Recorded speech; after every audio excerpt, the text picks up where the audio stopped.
വല്ലാത്തൊരു എക്സ്പീരിയൻസ്. ശ്വാസം കിട്ടുന്നില്ല. അപ്പൊ കുറച്ച് സമയം ഒറ്റയ്ക്കായിപ്പോയി, ആരുമില്ലാതെ. അപ്പം ചെറുതായിട്ടൊന്ന് പേടിച്ചു പോയി.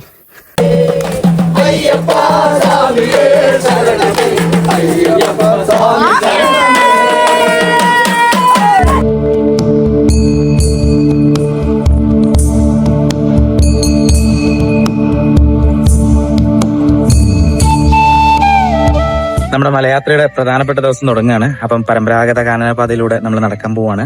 പേരൂർത്തോട് എന്ന് പറയുന്ന സ്ഥലത്താണുള്ളത്. അപ്പൊ ഇവിടുന്ന് ഇപ്പൊ നടന്നു തുടങ്ങും. നമ്മളെ വീഡിയോയുടെ 1-ാം ഭാഗം പോസ്റ്റ് ചെയ്തിട്ടുണ്ട്. കാണാത്തവരാണെങ്കിൽ ജസ്റ്റ് ഒന്ന് കാണുക. അപ്പം ഇവിടുന്ന് ഞങ്ങൾ യാത്ര തുടങ്ങുകയാണ്.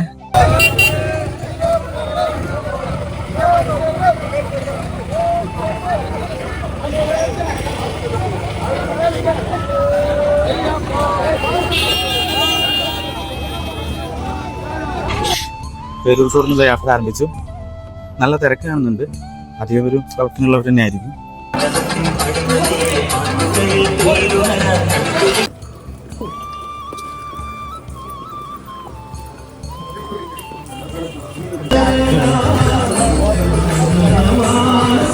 അഴുത വരെ ജനവാസ മേഖല ആയതുകൊണ്ട് തന്നെ വാഹനങ്ങളിൽ ഈ റോഡിൽ കൂടെ പോകുന്നുണ്ട്. അഴുതിയിൽ വരെ റോഡ് സൗകര്യമുണ്ട്. അപ്പം അത് കാര്യം എപ്പോഴും അങ്ങോട്ടും ഇങ്ങോട്ടും വണ്ടികൾ പോകുന്നുണ്ട്. അപ്പം നമ്മൾ ശ്രദ്ധിച്ച് വേണം നടക്കാൻ. നമ്മളെ പാതയിലെ ആദ്യത്തെ ചെക്ക് പോസ്റ്റാണ് കോയിക്കക്കാവ് ചെക്ക് പോസ്റ്റാണ്. 4 ചെക്ക് പോസ്റ്റാണ്. ഈ ചെക്ക് പോസ്റ്റിന് ശേഷം കുറച്ച് ഇതുപോലുള്ള റോഡാണ് വരുന്നത്. ഇവിടെ നിന്ന് അങ്ങോട്ടേക്കാണ് ചെറുതായിട്ടെങ്കിലും ഒരു ഫോറസ്റ്റ് ആയിട്ട് തുടങ്ങുന്നത്. ഇതുവരെ ഒരുപാട് വീടുകളൊക്കെ ഉണ്ടായിരുന്നു. ഇവിടെ നിന്നാണ് ചെറുതായിട്ടുള്ളൊരു ഫോറസ്റ്റ് തുടങ്ങുന്നത്. ഈ കോയിക്കക്കാവ് ചെക്ക് പോസ്റ്റിൽ 6:30-ക്ക് ശേഷം മാത്രമേ ആളുകളെ കടത്തി വിടുകയുള്ളൂ. അതുപോലെ ഉച്ചയ്ക്ക് 2:30-ക്ക് ശേഷം ആരെയും കടത്തി വിടുകയില്ല. നമ്മൾ എത്ര വട്ടം ശബരിമലയ്ക്ക് പോയിട്ടുണ്ടെങ്കിലും ഒരിക്കലെങ്കിലും നമ്മളൊന്ന് എക്സ്പ്ലോർ ചെയ്യേണ്ട ഒരു വഴിയാണ് ഈ പരമ്പരാഗത കാനനപാത എന്ന് പറയുന്നത്. കാര്യം നമ്മൾ പ്രകൃതിയോട് കൂടുതൽ ഇണങ്ങി ചേർന്ന് കാടിനെയൊക്കെ അറിഞ്ഞിട്ടുള്ളൊരു യാത്രയാണ്. അതിൽ നമുക്ക് കിട്ടുന്നത് ഒരു വല്ലാത്തൊരു ഫീൽ തന്നെയാണ്. ഒരിക്കലെങ്കിലും ഇതിലെ യാത്ര ചെയ്യേണ്ടതാണ്. ശബരിമലയെക്കുറിച്ച് ഒരുപാട് കഥകളും ഐതിഹ്യങ്ങളും പറഞ്ഞു കേൾക്കാറുണ്ട്. ഞാൻ മനസ്സിലാക്കുന്നത് ഇവയെല്ലാം നമുക്ക് മുന്നിൽ തുറന്നു വച്ചിരിക്കുന്ന പുസ്തകങ്ങളാണെന്നാണ്. നാം ആണ് ഇവയെല്ലാം ഡീകോഡ് ചെയ്യേണ്ടത്. ഈ കാനനപാതയിലൂടെ വർഷത്തിൽ ആയിരക്കണക്കിന് ആളുകൾ യാത്ര ചെയ്യാറുണ്ട്. യാത്ര ചെയ്യുന്ന പലർക്കും ഈ പാതയുടെ പ്രാധാന്യമോ ചരിത്രമോ അറിയില്ല എന്നതാണ് സത്യം. പണ്ടുകാലത്ത് ശബരിമല ഒരു വാണിജ്യ കേന്ദ്രമായിരുന്നു. ഇന്നത്തെ പോലെ വനമേഖല ആയിരുന്നില്ല. പക്ഷെ അന്നും ശബരിമല ക്ഷേത്രം അവിടെ ഉണ്ടായിരുന്നു. അവിടുത്തെ പ്രതിഷ്ഠയെക്കുറിച്ച് ഇന്നും തർക്കങ്ങൾ നടക്കുന്നു. പണ്ട് പാണ്ഡ്യരാജവംശത്തിലെ സൈന്യത്തിൽ നിന്നും ചിതറിപ്പോന്ന ചിലർ ഉദയനൻ എന്ന നേതാവിന്റെ കീഴിൽ കോട്ടകൾ കെട്ടിപ്പൊക്കി ഇവിടം വിഹരിച്ചു പോന്നു എന്നാണ് പറയപ്പെടുന്നത്. ഉദയനൻ കൊള്ളകൾ നടത്തിയും ജനങ്ങളെ ഉപദ്രവിച്ചും ഇവിടെ അധിവസിച്ചു പോന്നു. മഹിഷീവധത്തിന് ശേഷം എരുമേലിയിൽ എത്തിച്ചേർന്ന അയ്യപ്പൻ അഥവാ ആര്യൻ കേരുളൻ ഉദയനന്റെ അധർമ്മം അവസാനിപ്പിക്കുമെന്ന് പരസ്യ പ്രഖ്യാപനം നടത്തി. ഇതിനായി അയ്യപ്പൻ യാത്ര ചെയ്ത പാതയാണ് ഇതാണ് എന്ന് വിശ്വസിച്ചു പോരുന്നു. കാളകെട്ടി എത്തുന്നതിന് മുമ്പുള്ള നിരപ്പായിട്ടുള്ളൊരു സ്ഥലമാണ്. ഇവിടുത്തെ പ്രധാന വെല്ലുവിളി ഈ വെയിലാണ്. ഒരു മുട്ടക്കുന്ന് പോലുള്ള സ്ഥലമായതുകൊണ്ട് നല്ല വെയിലുണ്ട്.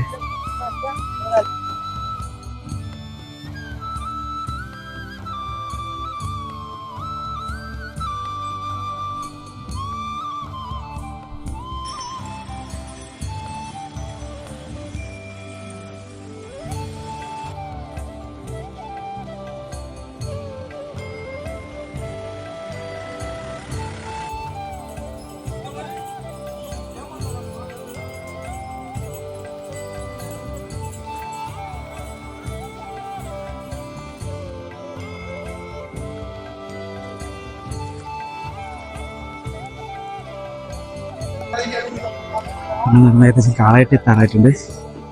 വെയിലാണ് മൊത്തത്തിൽ നോക്കിയത്. കാളകെട്ടിയെക്കുറിച്ചും ഒരുപാട് ഐതിഹ്യങ്ങൾ പറയപ്പെടുന്നു. മഹിഷീവധത്തിന് ശേഷം അയ്യപ്പനെ കാണാൻ ശിവപാർവതിമാർ തങ്ങളുടെ കാളപ്പുറത്തെത്തുകയും കാളയെ ഇവിടെ കെട്ടി എന്നതുമാണ് അതിൽ പ്രധാനമായ ഒന്ന്. മറ്റൊന്ന്, ഉദയനനുമായുള്ള യുദ്ധസമയത്ത് ആയുധങ്ങൾ കാളപ്പുറത്ത് കൊണ്ടുവന്നുവെന്നും ഇവിടെ നിന്നങ്ങോട്ട് ഘോരവനവും വന്യമൃഗങ്ങളുടെ ശല്യമുള്ളത് കാരണം കാളകളെ ഇവിടെ കെട്ടി എന്നതുമാണ്. ഇവിടെ വെച്ച് അയ്യപ്പൻ തന്റെ സൈന്യം വിപുലീകരിച്ചു. കടുത്ത, മല്ലൻ, വില്ലൻ എന്നീ യോദ്ധാക്കളും അതിൽ ഉൾപ്പെട്ടു.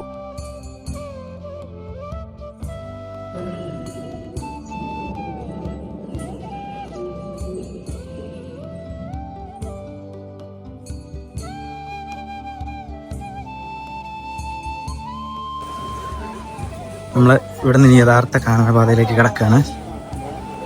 ഇവിടെ നിന്നാണ് നമുക്ക് ഡീപ്പ് ഫോറസ്റ്റിൽ ആരംഭിക്കുന്നത്. നമുക്ക് എന്തായാലും അവിടെ കിടന്ന് കുളിക്കണം. അഴുതയിൽ വെച്ച് സൈന്യം ആയുധങ്ങൾ ശുദ്ധീകരിച്ചു എന്നാണ് പറയപ്പെടുന്നത്. ശത്രുസേനയിലേക്ക് കയറും മുമ്പ് മനസ്സിലെ സംശയങ്ങളും ഭയവും ഇല്ലാതാക്കാനാണ് ഇങ്ങനെ ചെയ്തതെന്ന് പറയപ്പെടുന്നു. സൈന്യത്തെ ഇവിടെ നിന്ന് ധർമ്മയുദ്ധം എന്ന മാനസികാവസ്ഥയിലാക്കി. അതിനാലാണ് ഇന്നും അഴുത കടന്നാലാണ് യഥാർത്ഥ യാത്ര എന്ന് പറയപ്പെടുന്നത്.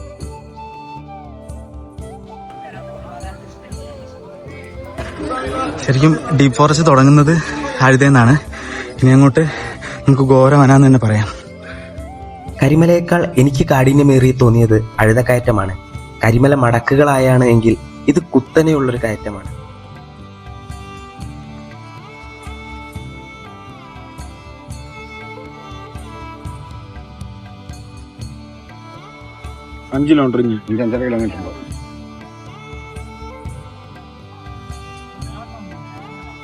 എന്താണ് താങ്കളുടെ ആദ്യത്തെ കരിമല എക്സ്പീരിയൻസ്? വല്ലാത്തൊരു എക്സ്പീരിയൻസ്. ശ്വാസം പക്ഷെ നിങ്ങൾ എവിടെ മുന്നിട്ട് നിൽക്കുകയായിരുന്നല്ലോ ആദ്യം മുതൽ കയറുമ്പോ. ഞാൻ അരിയന്തന്റെ ബാക്കിൽ കയറിയതാ. അരിയന്തനാണ് നിങ്ങളെ കയറിയത്.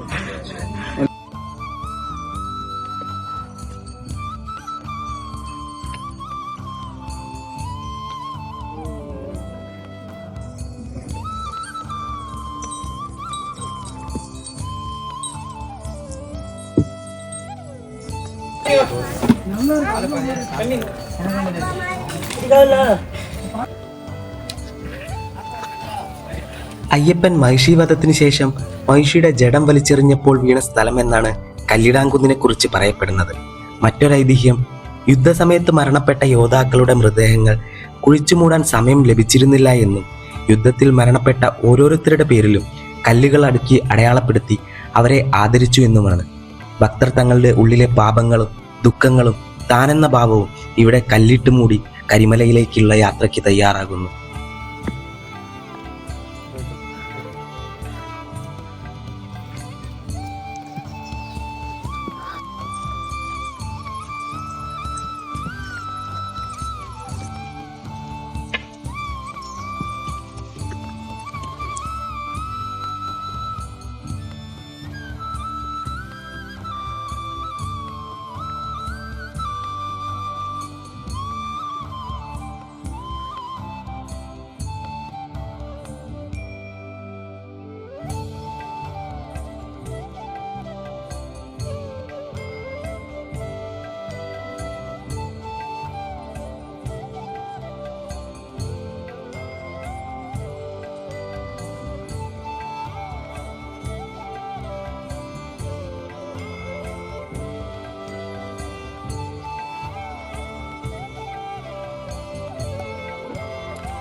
ഇന്നത്തെ യാത്ര ഞങ്ങൾ മുക്കുഴിയിൽ അവസാനിപ്പിക്കുകയാണ്.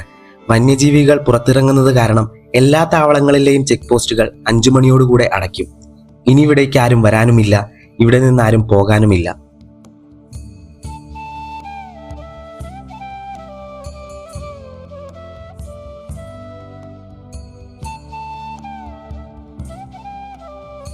ചെക്ക് പോസ്റ്റുകൾ 7 മണിയോടുകൂടെ തന്നെ തുറക്കുന്നതാണ്. കിട്ടുകളിൽ കർപ്പൂരം കാണിച്ച ശേഷം ഞങ്ങളുടെ യാത്ര ഇവിടെ നിന്നും വീണ്ടും ആരംഭിക്കുന്നു.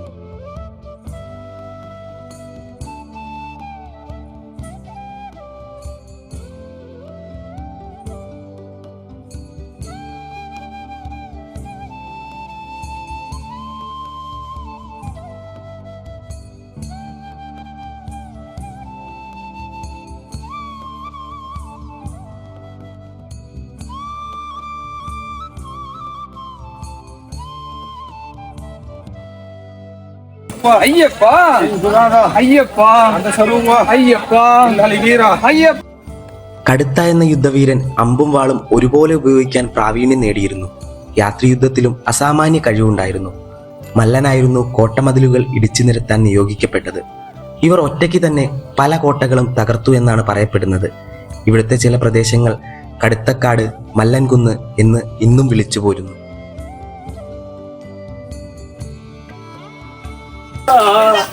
കലിയുഗ വരദ കാനനവാസ.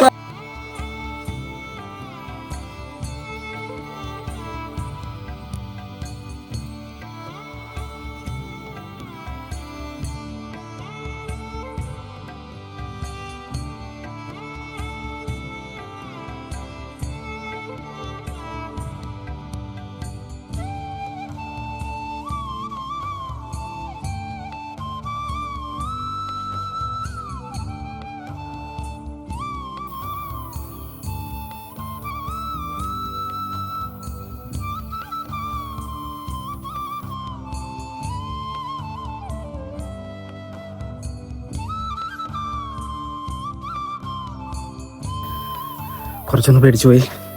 നമ്മുടെ കൂടെ ഉള്ളവരൊക്കെ മുന്നിലും പിന്നിലൊക്കെയാണ്. അപ്പോൾ കുറച്ച് സമയം ഒറ്റയ്ക്കായിപ്പോയി, ആരുമില്ലാതെ. അപ്പം ചെറുതായിട്ടൊന്ന് പേടിച്ചു പോയി. പിന്നെ കുറച്ച് സ്വാമിമാർ വരുന്നവരെ കുറച്ച് പതുക്കെ നടന്നു. കാടിൻ്റെ ഒരു പ്രത്യേകത അതാണ്. നമ്മൾ ഇവിടെ എപ്പോഴെങ്കിലുമൊക്കെ ഒറ്റയ്ക്കായും തോന്നിക്കഴിഞ്ഞാൽ നമ്മുടെ മുന്നിലും പിന്നിലൊക്കെ ആയിട്ട് ആരെങ്കിലുമൊക്കെ എങ്ങനെയെങ്കിലുമൊക്കെ എത്തിച്ചേരും.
കരിമലയിലായിരുന്നു ഉദയനന്റെ അവസാനത്തെയും ഏറ്റവും ശക്തവുമായ കോട്ടകൾ ഉണ്ടായിരുന്നത്. നീണ്ട ദിവസങ്ങളോളം ഇവിടം പോരാട്ടം തുടർന്നു. കടുത്തയും മല്ലനും ഇവിടം വച്ച് വീരമൃത്യു വരിച്ചു എന്നാണ് ഐതിഹ്യം. ഉദയനൻ കൊല്ലപ്പെട്ടതും ഇവിടം വച്ച് തന്നെ. കരിമല ഭക്തർക്കും കഠിനമാകുന്നത് ഇതുകൊണ്ട് തന്നെയാണ്.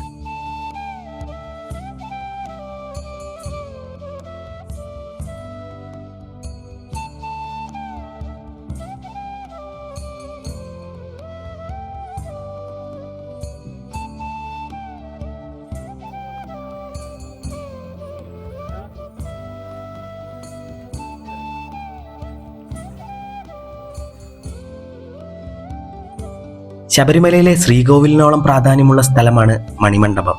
ഇതിനെക്കുറിച്ച് ഒരുപാട് തെറ്റായ കഥകൾ പ്രചരിക്കുന്നുണ്ട്. അയ്യപ്പൻ മരണപ്പെട്ട സ്ഥലം എന്നുപോലും കഥകൾ പറയപ്പെടുന്നു.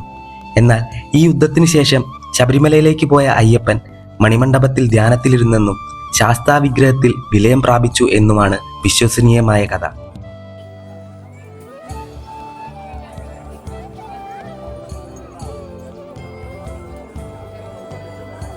സ്വാമിയേ അയ്യപ്പ അയ്യപ്പോ സ്വാമിയേ സ്വാമിയപ്പ അയ്യപ്പ ശരണമപ്പ അയ്യപ്പ.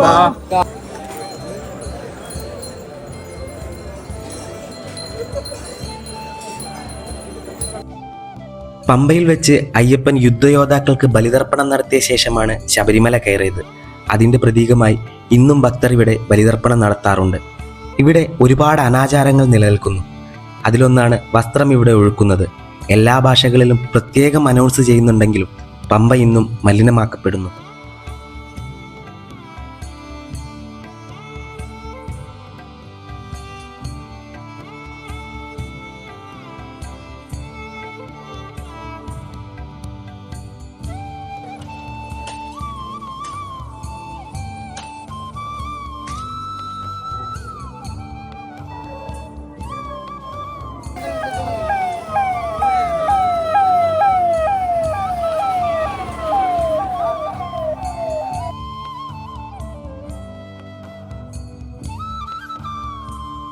സ്വാമിയെ ശരണമയ്യപ്പ. അപ്പാച്ചി വീട്ടിൽ പൂർണ്ണ വഴിപാട് സമർപ്പിക്കാം.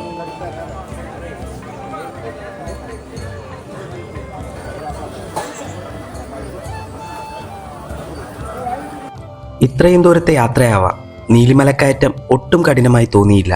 ശബരിപീഠവും അനാചാരങ്ങൾ കൊണ്ട് നിറഞ്ഞിരിക്കുന്നു. ശരംകുത്തിയിൽ കുത്തേണ്ട ശരങ്ങൾ പലതും ശബരിപീഠത്തിൽ നിറഞ്ഞിരിക്കുന്നു.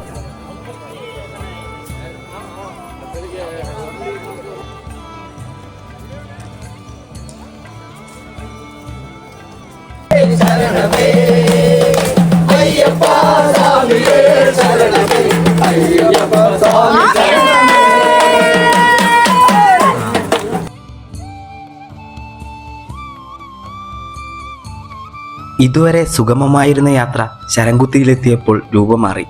ഭക്തരുടെ തിരക്ക് മൂലം ഇവിടം മുതൽ ഭക്തരെ നിയന്ത്രിച്ചു തുടങ്ങിയിട്ടുണ്ട്.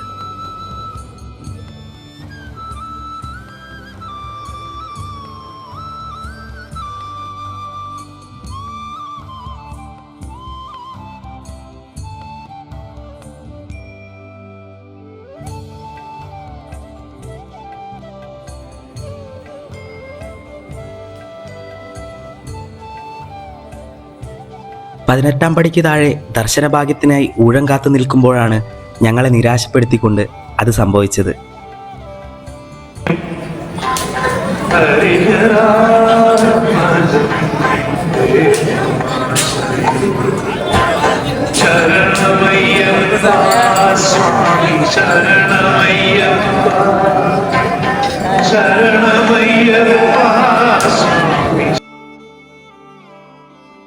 പക്ഷേ ഒട്ടും തന്നെ സങ്കടമില്ലാതെ ഞങ്ങൾ 18-ാം പടി കയറി. പുലർച്ചെ 3 മണിക്ക് നട തുറന്നപ്പോൾ വടക്കേ നട വഴി കെട്ടില്ലാതെ കണ്ണിറയെ ദർശനം ലഭിച്ച സന്തോഷം മാത്രം.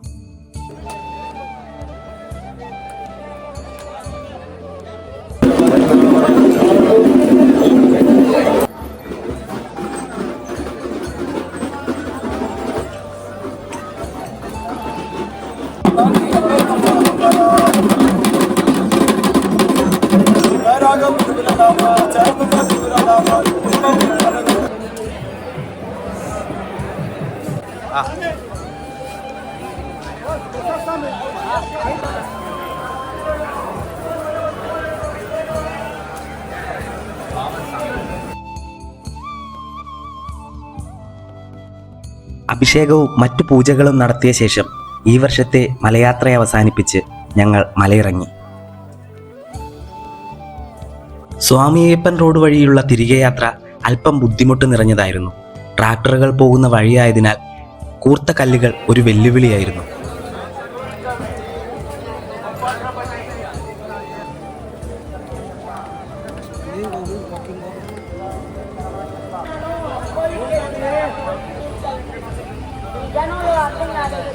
പമ്പയിൽ നിന്ന് നിലയ്ക്കൽ പാർക്ക് ചെയ്ത ഞങ്ങളുടെ വണ്ടിയുടെ അടുത്തേക്കുള്ള KSRTC യാത്ര രസകരവും സാഹസികവുമാണ്.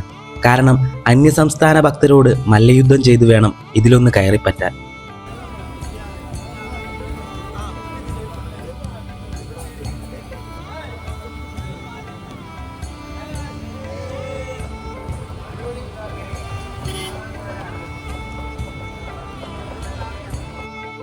പുലർച്ചയോടുകൂടി ഞങ്ങൾ യാത്ര ആരംഭിച്ച രാമനാട്ടുകര ശ്രീ പരിഹാരപുരം സുബ്രഹ്മണ്യസ്വാമി ക്ഷേത്രത്തിൽ തിരികെ എത്തി. മാലയൂരിക്കഴിഞ്ഞ് ഈ യാത്രയിൽ എന്ത് നേടിയെന്ന് ചിന്തിക്കുമ്പോൾ അതിനുള്ള ഉത്തരം 18-ാം പടി കയറി മുകളിലെത്തുമ്പോൾ അവിടെ എഴുതി വച്ചിട്ടുണ്ട്: തത്വമസി.